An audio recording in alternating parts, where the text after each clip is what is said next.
तो हमारे घर के अंदर दिवाली का भी त्योहार जब बनता है तो हमें कोई बोला नहीं जाता कि हमारी बीवी बोले कि आज दिवाली है, हम खुद पूजा में खड़े हो जाते हैं। आपकी हिंदू धार्मिक किताब में लिखा है कि मूर्ति पूजा गलत है, और मैं कई बार कह चुका हूं, फिर से दोहराता हूं कि लिखा है श्वेताश्वेतर उपनिषद में चैप्टर नंबर 4 मंत्र नंबर 19 और यजुर्वेद में अध्याय नंबर 32 मंत्र नंबर 3 में न तस्य प्रतिमा अस्ति, उस ईश्वर उस भगवान की कोई प्रतिमा नहीं, कोई फोटोग्राफ नहीं, कोई पिक्चर नहीं, कोई पेंटिंग नहीं, कोई बुत नहीं, कोई मूर्ति नहीं। आपकी मजहबी किताब में साफ तौर पे लिखा है मूर्ति पूजा गलत है, फिर भी हिंदू धर्म के अधिकारी पंडित मुझसे कहते, मैं जब कहता हूं आपके मजहबी किताब में साफ लिखा है गलत है, क्यों करते आप मूर्ति पूजा, तो वो कहते हैं कि मूर्ति पूजा करते मानते हैं गलत है, लेकिन मूर्ति पूजा करते कंसंट्रेशन के लिए। जब हम हायर लेवल ऑफ कॉन्शियसनेस पहुंच जाएंगे तो मूर्ति पूजा की जरूरत नहीं।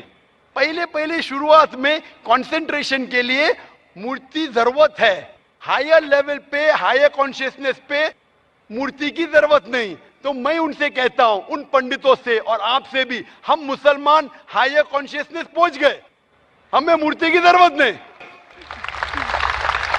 मैं इनसे पूछता हूं कि शुरुआत में कहते हैं कि स्टार्टिंग में जरूरत है, बाद में नहीं।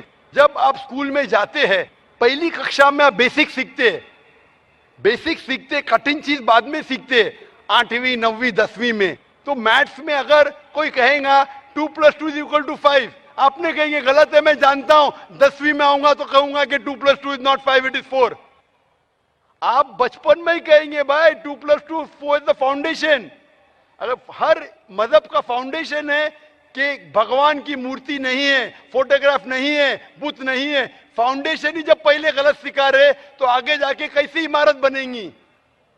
तो इसीलिए इन पंडितों से जब मेरी बहस होती है, गुफ्तगू होती है, वो जवाब ही नहीं दे सकते। वो बोलते मानता हूं कि हमारी मजहबी किताब में गलत है, लेकिन फिर भी इनिशियली कंसंट्रेशन के लिए। तो मैं कहता हूं कि हम मुसलमान इनिशियली भी हमें जरूरत नहीं मूर्ति की ना बुत की, हमें हमेशा हक बात कहना चाहिए। और ये साफ तौर पे लिखा है सारी मजहबी किताबों में, चाहे हिंदू मजहब की किताब हो, ईसाई मजहब की, यहूदी मजहब की, इस्लाम मजहब की, मूर्ति पूजा गलत है और हराम है, और हमें इससे दूर रहना चाहिए।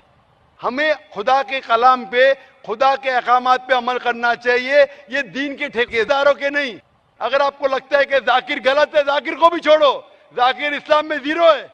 अगर जाकिर वो बात कर रहा है जो खुदा से मिलती है, जो आखिरी पैगंबर से मिलती है, इसीलिए मैं हवाला देता हूं, चैप्टर नंबर वर्स नंबर। इतने हवाले थोड़ी फेंक रहा हूं मैं, आप चेक करो और जाके तहकीक करो, संतुष्ट हो जाएंगे तो अमल करो। तो मैंने इतने हवाले दिया हूं बहन, आप मानते हैं कि बुत परस्ती गलत है अभी? Sir, I completely agree with what you said. माशाल्लाह, आप अग्री करते हैं लेकिन अमल नहीं करते। There's another point of it. So, honestly, I am not such a religion follower. I just believe that I have a God, and even today, I haven't read many of the books of religion. I've just read Bhagavad Gita, and When Bhagavad Gita does it say that you have to do idol worship? Sister, I don't want you to be very religious. At least be a little religious.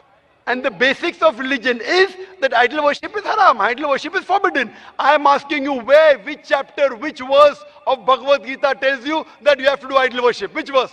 so I would like to say the reason I believe in idol worship. It is when I have a problem, a very big problem, all I do is I close my eyes, visualize and feel my Lord, that is Lord Krishna whom I worship. And it just makes me feel so much better. I get so much strength that I know I'm ready to face anything that comes. Oh, I will give you the reply. Sister, if you read Bhagavad Gita, chapter number 7, verse number 20, it says that those whose desire has been stolen by material things, they do idol worship. Verse number 21 says that if you worship the false god, God will fulfill your wish, you will go to the kingdom of the false god. So Bhagavad Gita says that if you worship false god, he will fulfill your requirements, but you will go to the kingdom of the false god. Same thing is mentioned in the Quran. Allah gives you, even if you worship wrong things, Allah fulfills your desires and you go more into the depths of darkness. So this is, God is testing you. that do you really worship the true God or do you believe in wrong things? If you worship the wrong thing, Allah fulfills your desires and puts you more in the depths of darkness. You may think that if you ask an idol for wealth, you get wealth. Wealth will not take you to paradise. Following the commandments of God will take you to paradise. So sister, isn't it mentioned in Bhagavad Gita that don't do idol worship? It says those whose intelligence has been stolen by material desires, they do idol worship. So do you mean, I'm asking you, are you a materialistic person? I don't think so. So then why do you do idol worship? You are going against the teachings of Bhagavad Gita. I get it. I would like to think about it. Thank you, sir. Go back home, think about it, read the translation of Bhagavad Gita, and I request you to even read the translation of the Quran. Inshallah, you read the translation of the Quran, and inshallah, I will ask the sisters to give an English translation. And if you're satisfied, it will show you the true direction of how a life should be led. Hope that answers the question, sister.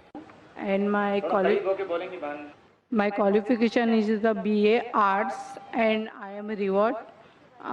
मेरा सवाल ये है कि मुस्लिम और non Muslim में क्या फ़र्क है और क्यों?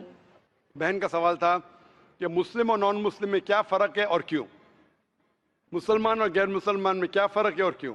मुस्लिम मतलब वो इंसान जो इस्लाम को कबूल करता है. इस्लाम आता है लफ्ज़ सलाम से मतलब अमन, आता है लफ्ज़ सिल्म से मतलब अल्लाह ताला के ख्वाहिश के मुताबिक अपनी ज़िंदगी बसर करना. मुस्लिम मतलब वो शख्स जो अमन हासिल करता है, शांति हासिल करता है, अपनी ज़िंदगी अल्लाह और खुदा के मुताबिक चलना. गैर मुस्लिम वो जो अमन नहीं हासिल करता है और अल्लाह के मुताबिक नहीं चलता, उसे कहते हैं गैर मुस्लिम. क्यों फ़र्क है? क्योंकि वो ईमान नहीं लाता. जिस दिन वो ईमान लाएगा कि खुदा है कि उसके अलावा कोई नहीं है, वो धीरे धीरे उसके ऊपर चलने लगेगा. तो मुस्लिम वो है जो अमन हासिल करता है, खुदा के ख्वाहिश के मुताबिक अपनी जिंदगी बसर करता है, और गैर मुस्लिम वो है जो अमन नहीं हासिल करता है और खुदा के मुताबिक अपनी जिंदगी नहीं बसर करता है. Hope that answers the question. आप क्या बनना चाहती है, मुस्लिम या गैर मुस्लिम? आई एम अ रिवॉर्ड और मैंने इस्लाम किए हुए भी 1 साल मेरा कंप्लीट हो. माशाल्लाह. तो हम अल्लाह ताला से दुआ करते हैं कि अल्लाह ताला आपको हिदायत दे और अल्लाह ताला आपको दीन पे कायम रखे. इंशाल्लाह. Thank you so much. जिस तरीके से भाई साहब ने कहा कि please let non Muslim ask question first, गैर मुसलमान को पहला मौका दीजिए, उसके बाद रिवर्ट्स के ऊपर आएंगे हम.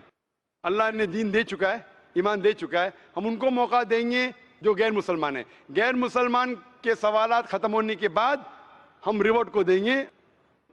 कमलेश लाल जी मिश्रा आपको सादर प्रणाम करता हूँ. मैंने प्रश्न पूछने के पहले ही मेरे प्रश्न का समाधान मिल गया. ईश्वर अल्लाह तेरे नाम मैं अल्लाह से प्रार्थना करता हूँ कि आप इसी तरह से हमारा मार्गदर्शन करते रहें और हमें हिंदी में कुरान पढ़ने के लिए दे दी जाए. नमस्कार. माशाल्लाह. भाई साहब ने कहा कि उनके सवाल का उत्तर मिल चुका है, जवाब मिल चुका है. भाई साहब, आप मानते हैं खुदा में? मानते हैं, एक ईश्वर को मानते हैं. आप मानते बुत परस्ती गलत है? गलत है, 100% गलत है. 100%. माशाल्लाह.